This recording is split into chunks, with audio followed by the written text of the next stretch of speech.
everyone. I'm John Welker, your project manager for Kaizen Consulting Group.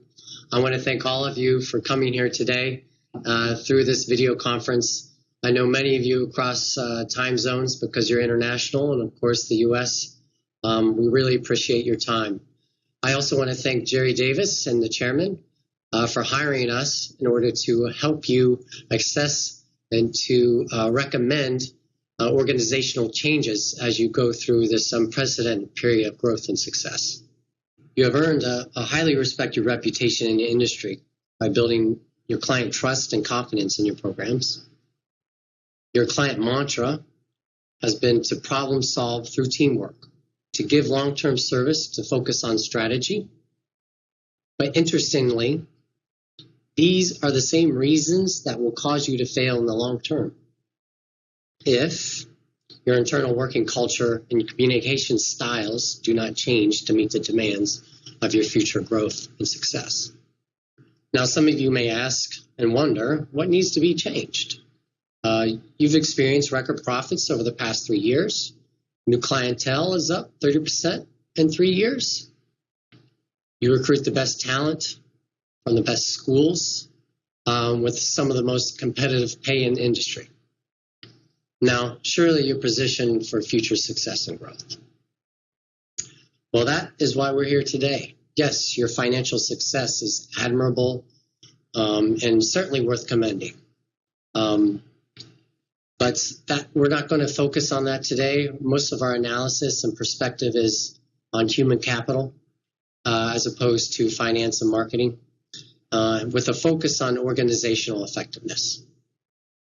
Now, after 6 months of day-to-day interactions and observations and organizational analysis, we've come to 3 very distinct points that we'd like to make here today. Number 1 is the culture change through communications. Number 2 is learning and development.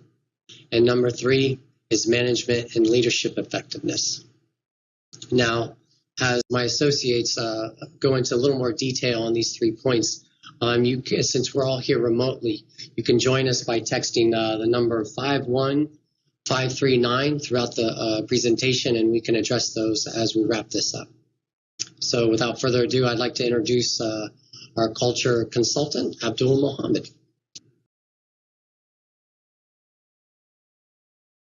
Thank you, John. Let's think of workplace culture as a cumulative effect of daily interactions. All business begins with communication, how we talk with our teammates and higher-ups. Let me ask you, do you effectively communicate? Based upon my research, I have determined that you do not. Here are some observed communication behaviors and their costs that I have witnessed over the past 6 months that contribute to your workplace culture. First, individual partners facilitating all interactions with clients. The lack of delegation among the team. The cost here is that an amount of involvement doesn't allow partners to concentrate on the higher level needs of the organization. Second, lack of active engagement between the partners. The cost of this is that your company doesn't fully leverage the talent and the experience of all its partners. Third, staff members do not receive evaluation or feedback from leadership. The cost associated with this point is that there is no room for growth and improvement, and it contributes to an overall lack of common purpose.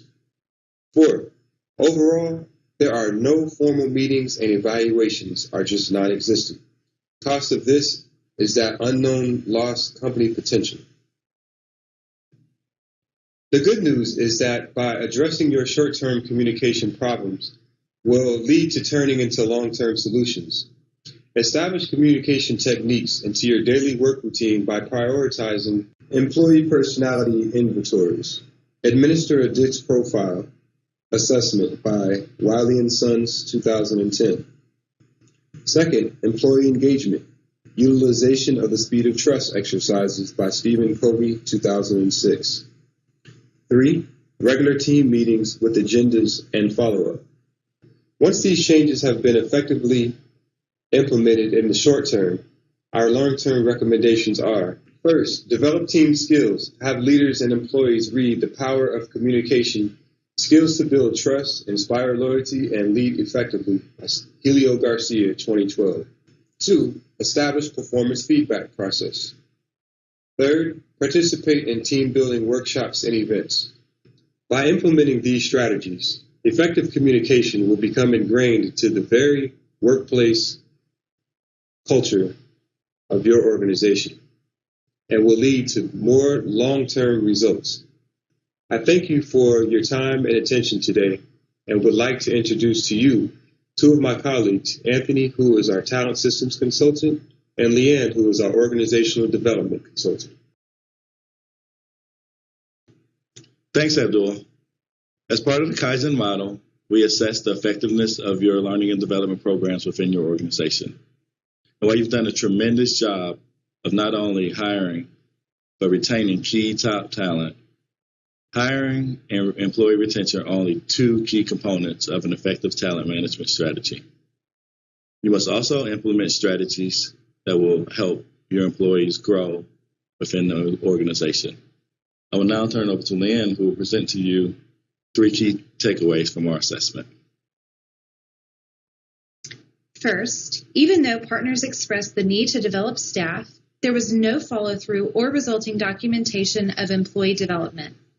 Second, you pointedly hire mostly high-performing students from Ivy League schools and consider staff from other schools as B-level, despite similar work performance.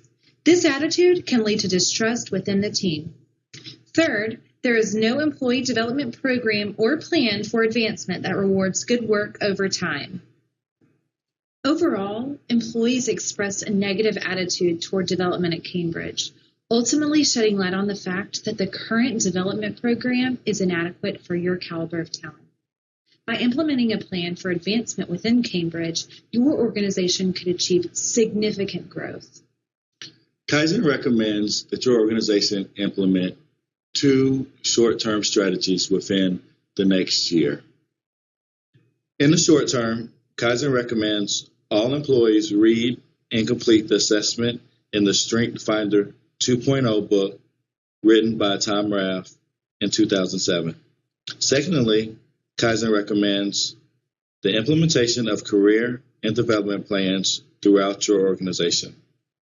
In the long term, within the next 24 months, Kaizen recommends the implementation of a performance management feedback system, as well as the establishment of a formal mentorship program. The upside to not having any employee development system in place is that you have the ability to customize a program based on employee needs, benefiting the entire organization. Not only do employees need intentional focus, Mike will share our recommendations for leadership. Hi, my name is Michael Lanfreschi, and I'm the Strategic Planning Consultant for Kaizen Consulting Group. And this is Sheila Mueller, our Change Management Consultant. I'm here to talk to you about leadership. Leadership plays a key role in any company's success. It helps build trust and relationships. It also assists in delegating and strategic planning. We recommend that to improve leadership, that you create a leadership forum as well as organize a retreat. Here are 3 opportunities to enhance leadership in your organization. First, a leadership practices inventory by having employees take the LPI assessments by Wiley & Sons 2007. Second, through organizational planning, strategy, and goal setting. And finally, expanding staff model and creation of succession planning.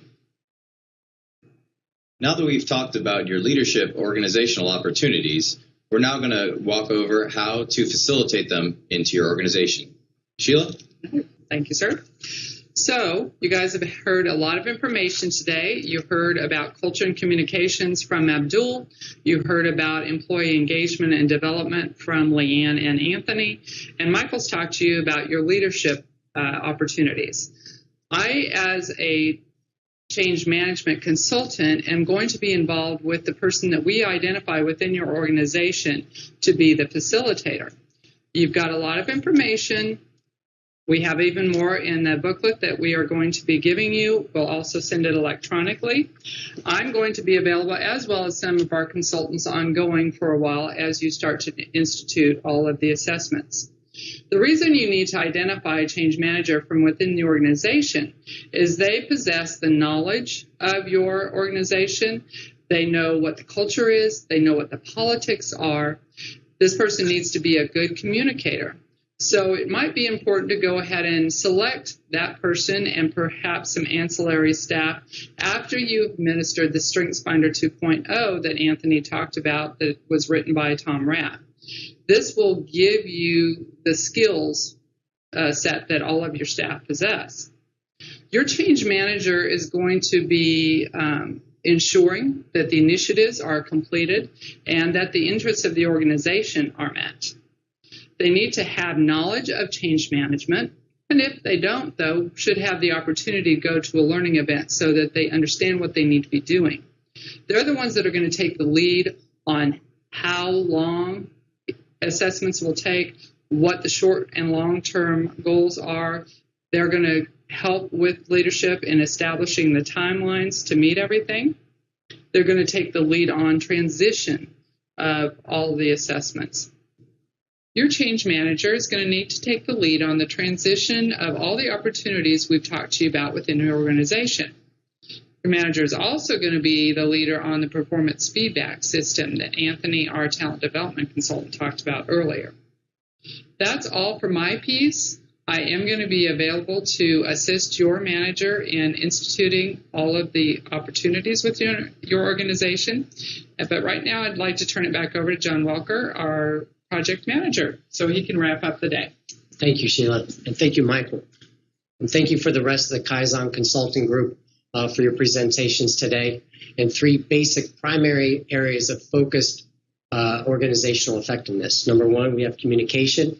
Number 2, we have employee learning and development. And lastly, we have management and leadership effectiveness. Through effective communication, we want you to be able to anticipate problems, find solutions, and create those opportunities throughout your company by implementing consistent communication methods. And by establishing a strong employee development plan, we want your workplace to be a fulfilling and rewarding place for everybody who works there at Cambridge Consulting Group. Lastly, management and leadership effectiveness is all about trust. And by building trust, you can develop and focus on a long-term strategy. And you can build teams across the various leadership levels of Cambridge to become a more effective organization. Before we sign off, it looks like we have one question here from Toronto. What are the next steps we can expect from Kaizen? A digital file of the consulting pamphlet will be delivered by the end of the day today, and Sheila will also be reaching out to schedule her initial follow-up meeting after this presentation. We at Kaizen are excited about your future success. We've given you the tools to recreate success over and over again as a team in order to meet the changing demands of the marketplace, no matter what they may be. And with that, I'd like to leave you with a favorite quote of ours here at Kaizen Consulting Group by the late Steve Jobs. Great things in business are never done by one person. They are done by a team of people. And we want you to be that team. And we want to be your partners in that endeavor in order for you to maintain success over the long term. Thank you so much.